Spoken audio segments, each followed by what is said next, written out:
बिहार जो आज के समय में दो गंभीर परिस्थितियों से जूझ रहा है, एक बाढ़ और दूसरा कोरोना जैसी भयंकर महामारी।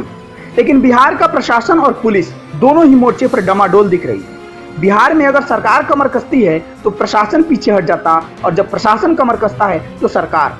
मतलब आप ये समझ लीजिए कि बिहार में भले ही किसी के घर में पानी ना हो, लेकिन पानी में घर जरूर हो गया है।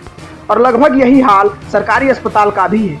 रोहतास जिले के सासाराम में जब महिला इलाज के लिए सदर अस्पताल गई तो पहले एडमिट कर लिया गया, लेकिन बाद में हॉस्पिटल के कर्मचारियों द्वारा उसे बाहर कर दिया गया।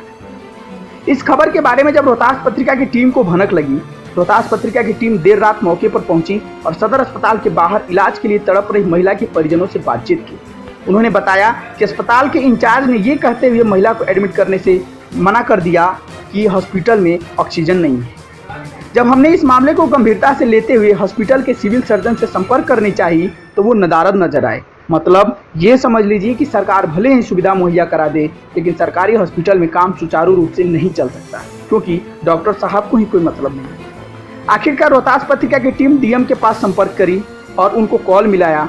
डीएम ने संज्ञान लेते हुए महिला को एडमिट करने का आदेश दे दिया। उन्होंने कहा कि मामले में जो भी दोषी है उस पर उचित कार्रवाई की जाएगी। हालांकि पीड़िता की अभी हालत में धीरे धीरे सुधार हो रहा है।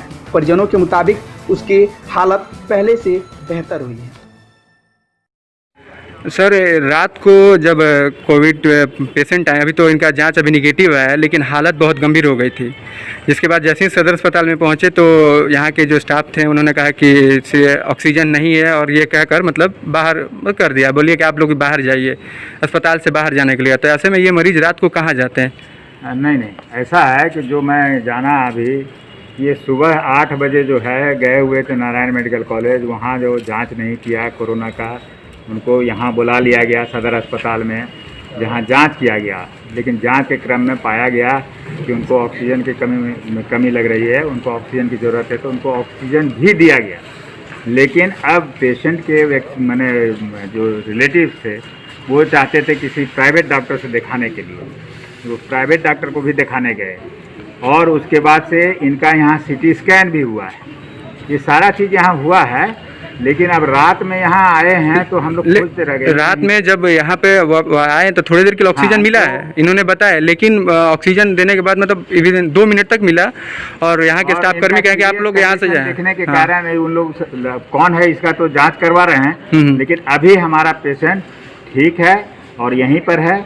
अब इनको जो है उचित व्यवस्था करवाते हुए इनको जो है ऑक्सीजन भी चल रहा है, और अभी बेटर भी हैं, जो उनके रिलेटिव्स भी हैं जो पास में हैं, वो भी देख रहे हैं। और कैसे सिस्टम को और बढ़िया किया जाए, इसके लिए हमने अपने डिप्टी साहब को दिशा निर्देश दिया है। और इस तरह से नहीं होना चाहिए भविष्य में, इसके लिए इनको आदेशित किया है। साथ ही अपने स्टाफ सबको, जो हमारे निम्न कर्मचारी सब हैं जो ऑक्सीजन खोलते हैं, चाहे हमारे वार्ड में जाके सफाई करते हैं, वो अपने मन से कुछ नहीं बोल रहे हैं, पेशेंट को इधर से उधर भटकाए नहीं। कम से कम जो डॉक्टर है, जो रिस्पॉन्सिबल पर्सन है, he must speak and he must attend. यही हम अपने डिप्टी साहब को कहे कि होना चाहिए।